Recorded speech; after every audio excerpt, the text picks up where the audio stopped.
seen I seen what you call talk about the other day. Um, forgot his name, Mike Florio. Seen him talk about the other day. Um, because he's under the impression he doesn't feel like CJ's gonna play again this season. He doesn't think CJ's gonna play the rest of the season. Um, and he's basically like saying that if he doesn't play and Puka Nakua keeps on playing the way that he plays, that Puka Nakua could basically play himself into getting Offensive Player of the Year. Um, then Chris Sims, his co-host, kind of second that. It also feels like that, like if CJ comes back, that CJ might not even play well, and it might be even if CJ does come back and not play well, that Puka Nakua could take Rookie of the Year. And then you have what happened last night, Thursday night football game, prime time stage. Puka Nakua goes out there, gets what I think like 10 catches, 160 some yards.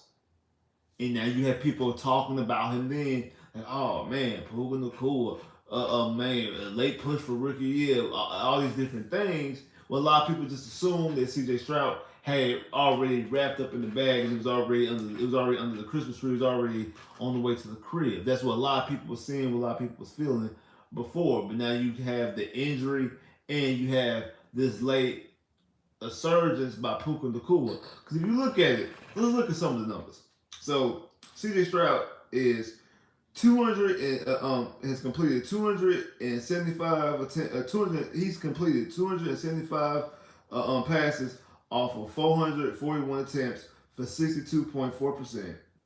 He's thrown for 3,631 yards, averaging 279.3 yards per game, which is second in the NFL right now, passing yards per game. And thrown 20 touchdowns to 5 interceptions, was the second best touchdown to interception ratio in the NFL. And has a passer rating of 98.8 for passer rating. That's CJ Stroud's numbers throughout this season. That's his number throughout the season. And most importantly, he's 75 as a starter. 76, right? 76 as a starter. Now, Puka Nakua has caught 96 receptions for 1,327 yards, 5 touchdowns, which is good. Instead of 2 games, instead of 2 games left to go in the season, so it's probably safe to say that Puka Nakua is going to catch over 1,500 yards.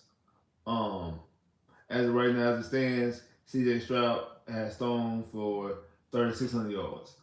Not going to play on this game. Hopefully, he can play the last 2 games of the season.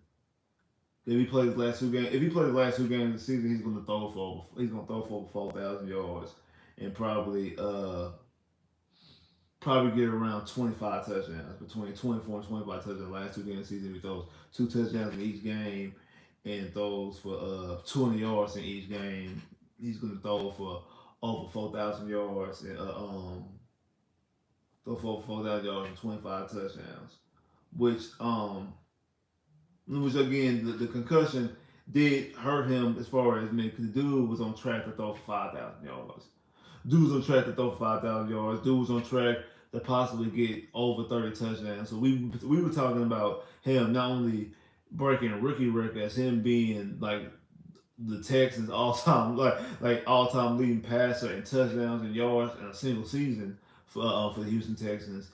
Basically erasing what Deshaun did in 2020, which would have been kind of like poetic that the last guy that you drafted in the first round who broke your franchise records, this kid comes out there and does it in his first year.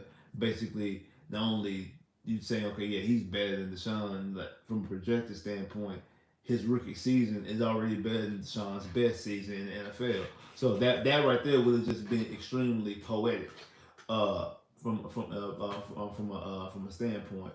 But in saying all that, from a quarterback standpoint, he's going through like not just good for rookie numbers, he's going good for for any 5, 6, 7, 8 year veteran in the NFL type numbers. A guy who we would put in the MVP conversation.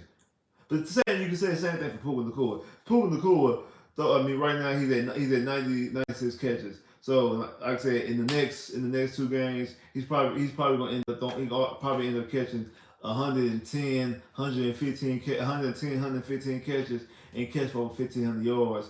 And probably he only got 5 touchdowns. So that's one thing that's going to hurt him, kind of like the Andre Johnson situation, because I don't see him getting 5 touchdowns in the next two games.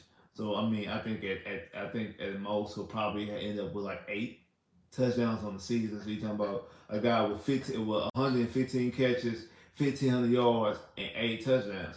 That's a solid season for a bona fide number one receiver. Granted, that's a good season for a number one receiver. 1,500 yards, the 8 touchdowns, and the 115 catches. Yeah, but the yards itself is good. But when you talk about CJ averaging the best passing numbers pass numbers in the game, averaging the most passing yards per game average, and we're talking about a guy who's probably going to end up finishing like 6th or 7th in passing yards when the season ends. A guy who's probably going to end up finishing around 10th in passing touchdown and number 1 in touchdown to interception ratio. I think right now he's at number 2 in touchdown to interception ratio. When you talk about adding in those numbers and those type of dynamics, how could you try to take Rookie of the Year away from him? But at the same time, it is the Houston Texans. It is the Houston Texans. They will always try to find a way to discredit and take things away. Always try to find a way to do it. They find a way to take things away. Not, not trying to give us what we deserve. I still feel it was a dirty work back in 2017 that Deshaun Watson didn't win Rookie Year. Understand, it was only 6 games. He only started 6.5. He only played 6.5 games before he got hurt. So that's not even half the season. So I understood that standpoint, but he was just dominating so well. But again, it was early on the season, and a lot of what CJ's been doing has been early on the season. And Puka Nacua was having his late season push and had a primetime game in the late season push when CJ Stroud did not have one. I was telling people all the time about the Texans.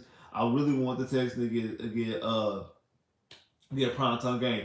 I was thinking more so from MVP because I thought Rookie of the Year was locked up. No one thought that CJ was gonna miss time. So thought Rookie of the Year thought Rookie of the Year was completely locked up. But with him missing not one game, but now missing 2 games, and this kid here is balling, that does open the door for somebody else to try to slip and slide in to get Rookie of the Year. Don't agree with it. Honestly, I don't agree with it. I feel like CJ Stroud should be defensive. I feel like CJ Stroud should be offensive Rookie of the Year, hands down. But would it surprise me if the NFL doesn't give it to him? I'll be honest with you. I wouldn't be surprised. I'm going to be honest with you, completely honest with you. I would not be surprised if the NFL find a way not to give it to him.